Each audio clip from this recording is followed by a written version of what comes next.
Hello and welcome. In this video tutorial, I'm going to update the two-page website project called Pacific Trails Resort with an external style sheet. To begin, I'm going to go outside to my desktop and duplicate the Pacific folder from Chapter 2. So I'm going to double-click on my CIS 152 folder. I already have a Chapter 4 folder. There's nothing inside of it. I'm going to go to Chapter 2, open this up.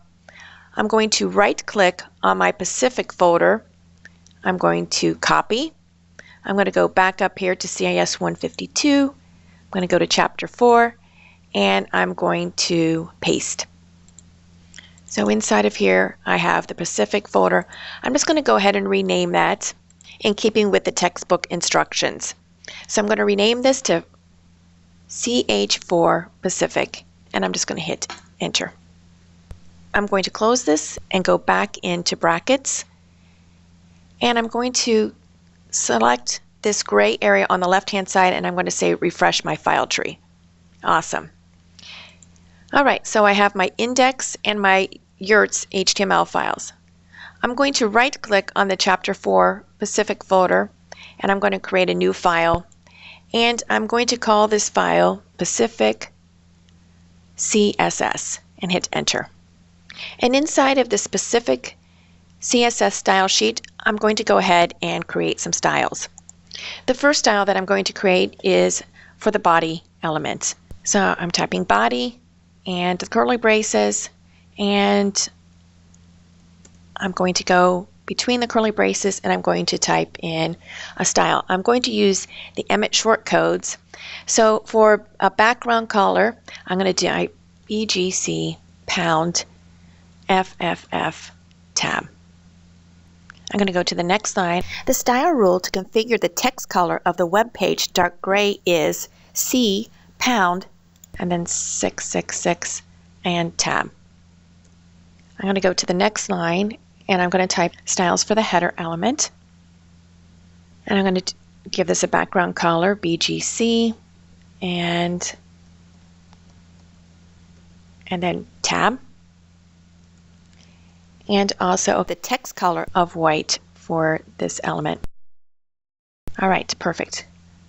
I'm going to go down to the next line, and for the nav property, it's going to have a background color of,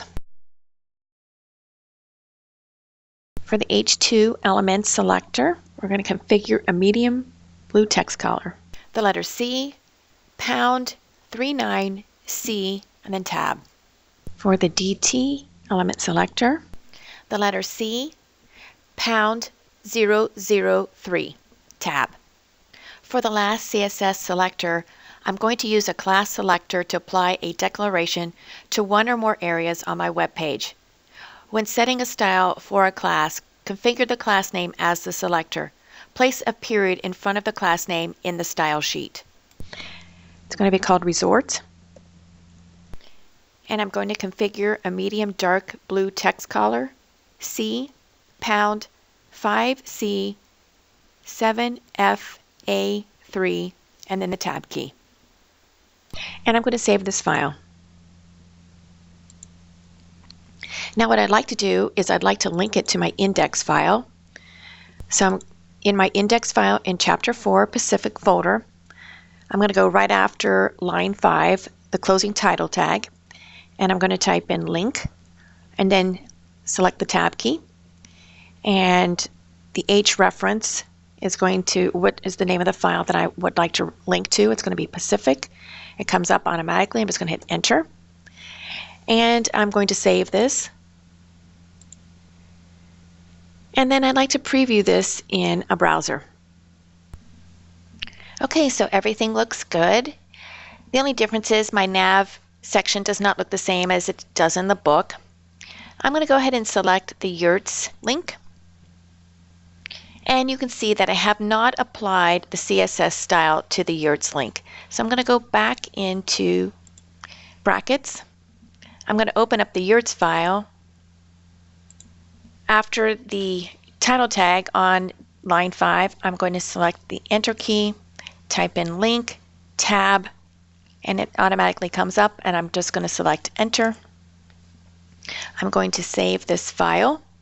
I'm going to go back to my browser, refresh, and all of the styles for the Yurts web page are now connected. I'm going to go back into brackets, and I'm going to go ahead and go to the index.html file, and around where it says Pacific Trails Resort, we're going to go ahead and add in a span tag.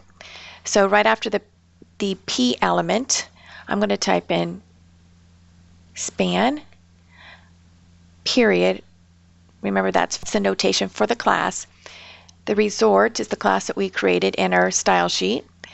And I'm going to put in curly braces, and I'm going to go around the Pacific Trails Resort because this is the information that I would like between the span tags. And I'm going to choose tab. So I went ahead and added in my span class around just these 3 words. I'm going to do the same thing on line 35, and it's going to be for the first line of the address. Once again, I'm going to type in span, a period, resort. I do need to use those curly braces, so I'm going to have my opening curly brace, my closing curly brace, and then hit the tab key. And I'm going to save this, Control S. I'm going to go back out to my browser. I'm going to select the home link since that's the changes that I made. And you can see that the first 3 words in this paragraph after enjoy nature and luxury have been changed to a light blue, and the same for the first line of the address. You may notice an empty space between the header area and the navigation area.